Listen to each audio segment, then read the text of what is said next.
ishee tokko taate ajaja waaqayyoon Yoosefin eegamte eegumsi kee addaa gooftaatiin filamte galanni kee guddaa kan eebbifamte dubartoota addunyaa keessaa filamte Yeesoo haadha gooftaa jedhamte giftiin durbeen Maariyaam fannoo jalattee nuuf kennamte.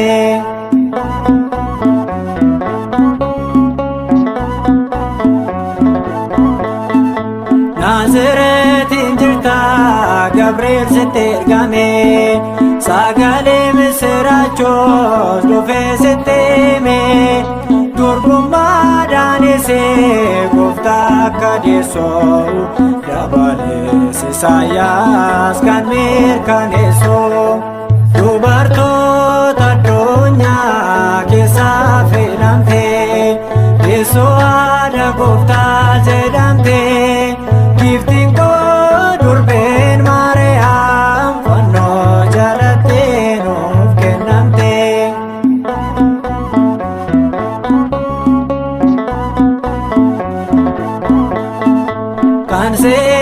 uffatan gabbeedhaan deebi'oo miila keet kufanee dhiifama siin jedhu ijoollee Addaamiif fayyina kan taate Maariyaam harmee koo hunduu si faarfate.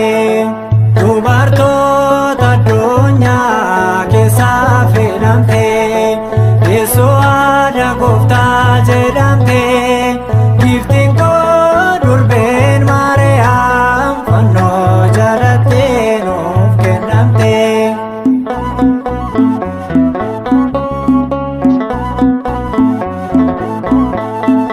Durboonis deebistee wangeela caqastee Waaqayyoon galannee si haa ga'u jettee Gooftaan kan jaallate akkamiin jibbina haadha Waaqa keenya maqaa ishee jajanna. Dubartoota addunyaa keessaa filamte teessoo haadha Gooftaa jedhamte giftiin koo durbeen Maariyaam fannoo jalatti nuuf kennamte. Dubartoota addunyaa keessaa filamte teessoo haadha Gooftaa jedhamte giftiin koo durbeen Maariyaam fannoo jalatti nuuf kennamte.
Oh koo Maariyaamii maaloo nu gidduutti argame.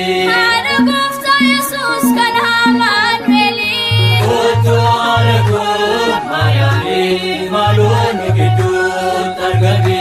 Gonfa qulqulloota haadha cubbamoota. Gonfa qulqulloota haadha cubbamoota. Kunoo si waammanna maaloo akkam nu goota. Kootu haadha koo Maariyaamii. Kootu haadha koo Maariyaamii maaloo nu gidduutti argame. Egaa Maariyaamii nu yaadadhu dhiifama kee nuuf kadhadhu. Egaa Maariyaamii nu yaadadhu dhiifama kee nuuf kadhadhu. Egaa Maariyaamii nu yaadadhu dhiifama kee nuuf kadhadhu. Egaa Maariyaamii nu yaadadhu dhiifama kee nuuf kadhadhu. Kennaa kee kan taate Itoophiyaa yaadadhu. Egaa Maariyaamii nu yaadadhu dhiifama kee nuuf kadhadhu. Tawaahidootumne akkatti dhaabbannu. Egaa Maariyaamii nu yaadadhu dhiifama kee nuuf kadhadhu. Qulqullummaa taanee akkasiin kadhannu. Egaa Maariyaamii nu yaadadhu dhiifama kee nuuf kadhadhu. Egaa Maariyaamii nu yaadadhu dhiifama kee nuuf kadhadhu. Egaa Maariyaamii nu yaadadhu dhiifama kee nuuf kadhadhu. Egaa Maariyaamii nu yaadadhu dhiifama kee nuuf kadhadhu. Egaa Maariyaamii nu yaadadhu dhiifama kee nuuf kadhadhu.